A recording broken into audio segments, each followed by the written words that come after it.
আপনি ধূমপান কেন করেন? আমি এনজয় করি। কিন্তু এটা যে ক্ষতিকর এটা তো আপনি জানেন। হ্যাঁ জানি, মানুষ অনেক সময়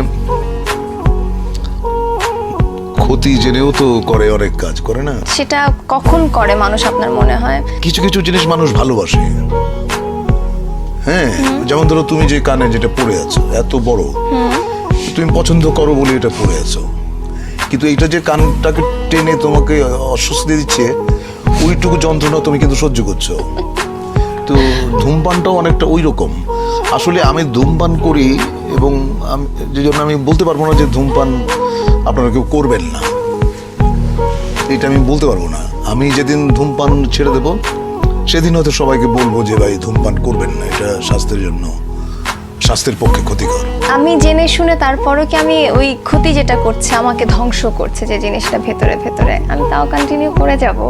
দেখো, কিছু কিছু জিনিস আছে যেগুলো মানে রেজিস্টেবল না, তুমি সেটাকে কখনোই বন্ধ করতে পারবে না। সেটা তোমার জীবনের সঙ্গে এমনভাবে জড়িয়ে গেছে যে ওটা যদি তুমি ছেড়ে দাও তাহলে হয়তো তোমার ভালো লাগবে না, তুমি অসুস্থ হবে। আর নিজেকে ঠকানোর তো কোনো কারণ নেই।